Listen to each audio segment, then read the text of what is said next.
Ассаламу алейкум, уважаемые братья и сестры. Как мы знаем, намаз – это опора нашей религии, а ключом намаза является омовение. В этом ролике мы вам расскажем о правильном совершении омовения и об ошибках, которые мы допускаем во время его совершения. Очень важный момент, на который нужно обратить внимание, это удалить все изоляторы, которые препятствуют прикосновению воды с кожей. Чаще всего это бывают руки у мужчин, которые работают автомеханиками и подобными работами. Например, у женщин это макияж, тушь, помада, ламинирование ресницы, накрашенные ногти. Это все нужно удалить до начала омовения. Желательно использовать кувшин с крышкой, чтобы во время омовения туда не попадали брызги воды.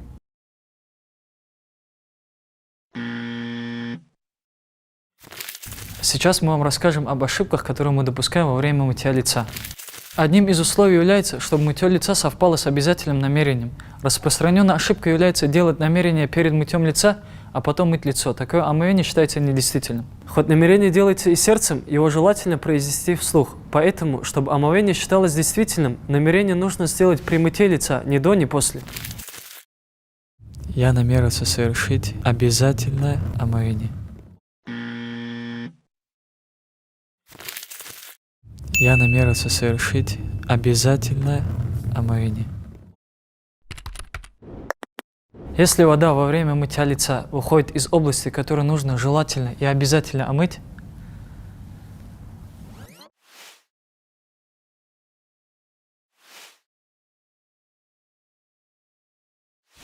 то она становится использованной, мустамал. Если ею продолжить мыть те части лица, до которых вода не дошла, то омовение считается недействительным. Все волосы, находящиеся в области лица, должны быть омыты. Кроме густой бороды, растущей на подбородке, на арабском ее называют лихьят, и кроме ариз, то есть волос, растущих между бакенбардами и бородой. Если борода и арид густые, то достаточно, чтобы вода прошла сверху. Если же борода редкая, сквозь которую на расстоянии находящихся двух собеседников видна кожа, то вода должна охватить полностью волосы бороды и кожу под ней.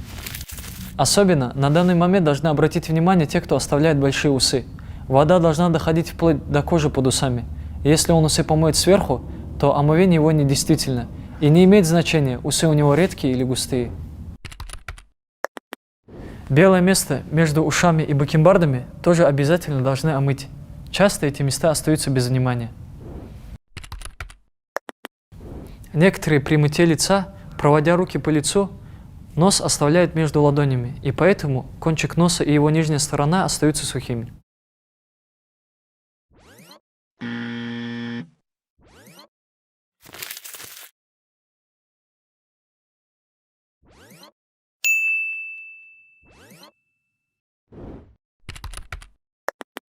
Волосы, которые растут начиная от кости, расположенной возле уха и ниже нее, тоже должны быть омыты.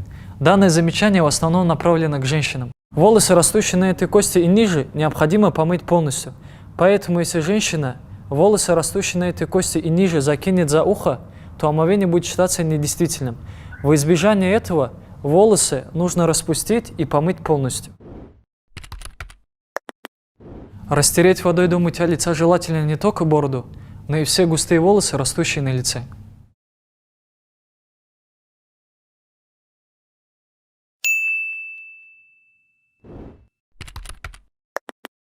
При мытье лица нужно обратить внимание на амфака. Это волосы, растущие под нижней губой. Их тоже нужно омыть. Некоторые при мытье лица смыкают губы. На это нужно обратить внимание. Если вода не дойдет до красноты губ, то омовение не считается.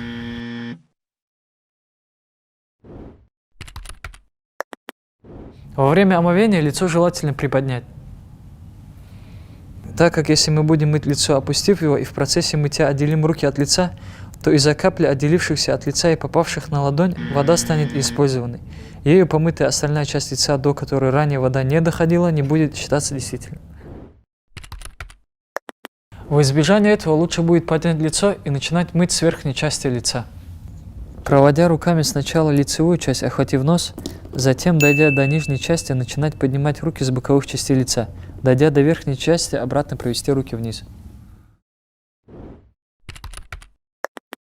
Больше 3 раз и меньше 3 раз омывать органы омовения является нежелательным. Некоторые полагают, что помытые в начале омывания кисти рук достаточно, и поэтому, когда после мытья лица доходят до мытья рук, они оставляют кисти без внимания. Это ошибка.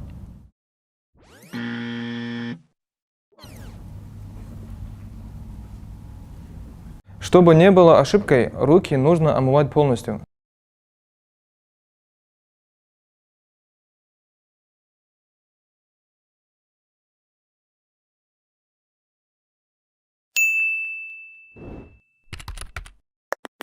Если руки слишком поднять при их омывании, то вода будет стекать в тазик слишком быстро. И из-за этого некоторая часть руки уже просто протирается влажной рукой, что является ошибкой. Условием омывания каждого органа является, чтобы вода протекала по нему. За исключением протирания головы, то есть масху. Там достаточно просто протереть влажной рукой. Во избежание этого руку лучше не поднимать высоко.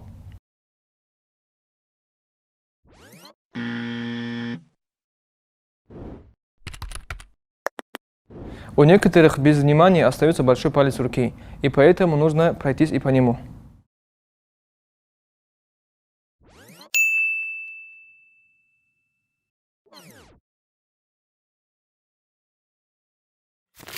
Не нужно слишком долго останавливаться на пальцах во время мытья рук, чтобы вода быстро не стекала. Если есть грязь под ногтями или вокруг них, нужно это удалить, чтобы было омыто и под ногтями. Распространенная ошибка бывает у тех, у кого длинные волосы, чаще всего у женщин, во время масха, то есть протирания головы. Женщины опрокидывают свои длинные волосы назад и делают масху на внешнюю часть волос. Это те волосы, которые, если их распустить, то выходят за границы головы. Подобная масха не считается, так как условием является протирать те волосы, которые будут находиться на границе головы, даже если их распустить. И стоит добавить важный момент, что для протирания головы, то есть масху, достаточно протереть один волос или кожу на границе головы. То же самое касается и мужской челки. Недостаточно протирать просто челку, потому что она выходит за область головы. Нужно протирать те волосы, которые будут оставаться на области головы.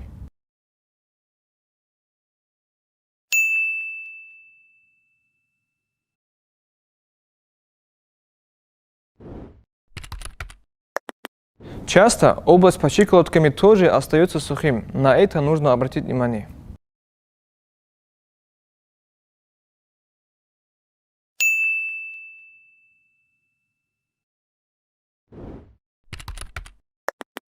Если есть трещины на ногах или руках, то вода должна достигать и до этих мест тоже.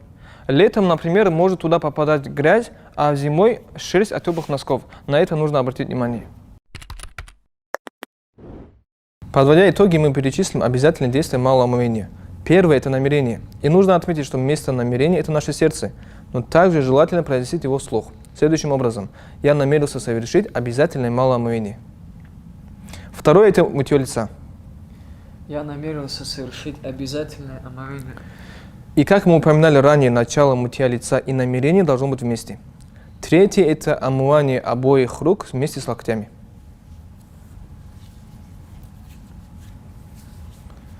Четвертое – это протереть хотя бы один волос или кожу на границе головы. Пятое из условий является омывание обоих ног вместе с щиколотками.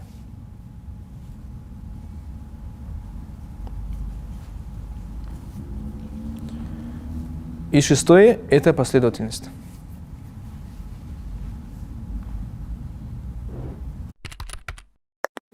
В этом видео мы показали наиболее частые ошибки, которые совершаются в омовении и делают ее недействительным. Мы надеемся, что это видео принесет вам пользу.